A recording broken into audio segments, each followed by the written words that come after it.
Yeah. James, I want to give you a second to speak about. So we know that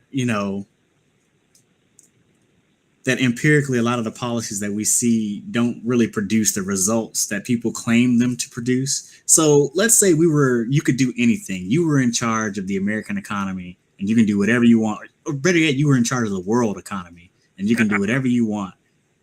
What kind of changes would you make?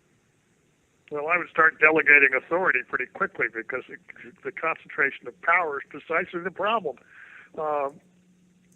So, and I would ask, what is the golden parachute that people would be prepared to offer to get me out of that job? I think those would be the two rational things. No, but seriously, the most important steps that we can take are to provide democratic accountability for our economic institutions, to make it less true that aspects of our lives are governed in secret on the basis of how much financial power people have. And that's a problem in the United States. It's a problem in Europe. It's, of course, a problem everywhere. But the whole purpose of having democratic institutions is, in part, to bring excessive concentrations of power under control. And financial power is a particularly important target, a particularly insidious problem because it's so often exercised in secret. So openness, transparency, accountability, and responsible authority are the goals that I think citizens of a republic should have. That's actually like an incredible way to say it. Those things alone would move us towards being able to get the solutions in place that we absolutely have to have. And the reason why I want to ask that question is because sometimes it's a little bit abstract from the normal person. Like, hey, we really don't know, X, Y, and Z and all the technical terms, but we would really like to have a more accountable government, or we really like to have a more open process.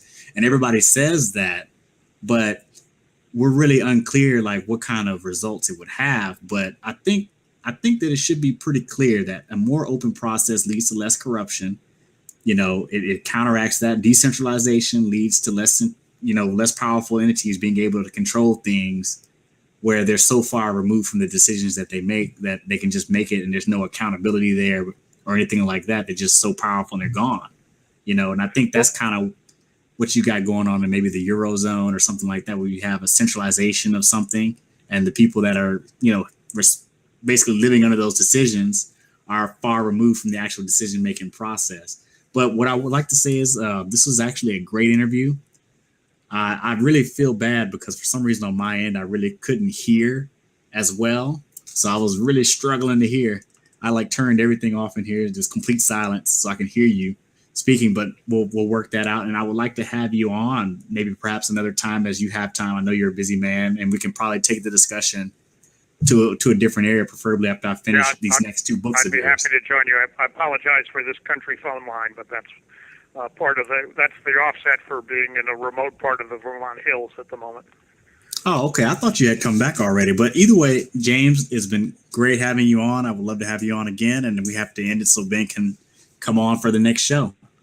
Okay. Thank you very much. Talk to you again. Thank you. Bye-bye.